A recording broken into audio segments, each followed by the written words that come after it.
Started with my mom when I was a kid, having some passing thoughts and hunches that I might have ADHD because I was a very active child and troublesome in some ways because of that. She kind of dismissed those feelings because I would focus on some things like building Lego sets or something else I was randomly interested in, which we both now understand that's just a part of ADHD is focusing on random things. Started about end of my freshman year of college. Started seeing a new therapist out here. Really liked him. I still see him to this day. And it was him and I that started re-exploring, I guess, the idea and possibility of me having ADHD.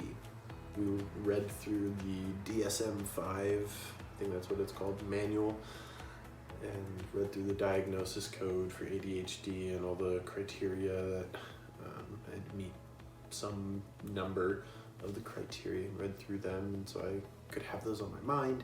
Went through and just thought about things was looking for things that I've been doing consistently throughout my life that would demonstrate that I did have ADHD. Eventually me and my therapist decided to sit down and step through each of those criteria, and I would explain things that I did as a child, things that I do now that I felt met that criteria, or saying I don't think I've ever done anything like that, I don't know. Stepped through it all and finally came to the conclusion that I did have ADHD.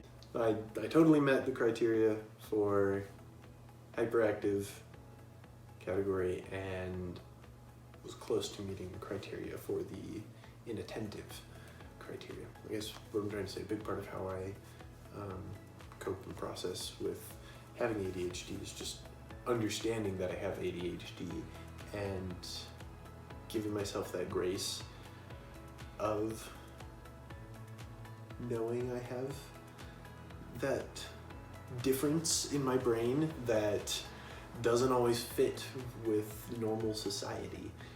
And when I feel like I'm doing something a little weird compared to other people or whatever, I'll be like, oh, it's because I have ADHD, which is a perfectly normal thing for me to have, and so this is fine, and that's just the way I am, and that's okay.